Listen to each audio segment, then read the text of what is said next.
অন্তর্বর্তী সরকারের জারি করা ১৩৩টি অধ্যাদেশ যাচাই বাছাই করে ২রা এপ্রিলের মধ্যে চূড়ান্ত সিদ্ধান্তের জন্য সংসদে পাঠানো হবে বলে জানিয়েছেন আইনমন্ত্রী মোহাম্মদ আসাদুজ্জামান। এক্ষেত্রে সংবিধান ও জনপ্রত্যাশাকে প্রাধান্য দেওয়ার কথা বলেন তিনি। এক্ষেত্রে স্বরাষ্ট্রমন্ত্রী সালাউদ্দিন আহমেদ জানান, জুলাই যোদ্ধাদের দায় মুক্তি দেওয়া হবে। সকালে সংসদের বিশেষ কমিটির প্রথম বৈঠক শেষে সাংবাদিকদের সঙ্গে কথা বলেন তিনি। আরও জানাচ্ছেন নাজমুল ইসলাম। ত্রয়োদশ জাতীয় সংসদের বিশেষ কমিটির প্রথম বৈঠক বসে জাতীয় সংসদের ক্যাবিনেট কক্ষে। সভাপতি হিসেবে দায়িত্ব পালন করেন বিএনপির ভাইস চেয়ারম্যান জয়নাল আবেদিন। উপস্থিত ছিলেন স্বরাষ্ট্রমন্ত্রী, আইনমন্ত্রী সহ বিশেষ কমিটির অন্য সদস্যরা।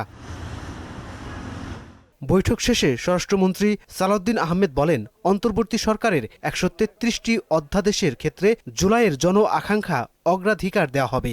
অনেক বিষয়ে একমত হওয়া গেছে, যেগুলো আইন করা প্রয়োজন ছিল, তখন সংক্ষিপ্ত সময় করতে হয়েছে, এগুলো সব বিষয়ে একমত। জুলাই ইনডেমনিটি যেটা সবাই একমত। আইনমন্ত্রী মোহাম্মদ আসাদুজ্জামান জানান, অধ্যাদেশগুলোর যাচাই বাছাইয়ের পর ২রা এপ্রিলের মধ্যে চূড়ান্ত সিদ্ধান্তের জন্য জাতীয় সংসদে পাঠানো হবে। বৈঠক ছিল ১৩৩টা অধ্যাদেশকে যাচাই বাছাই করার জন্য সংসদ একটি বিশেষ কমিটি গঠন করে দিয়েছে।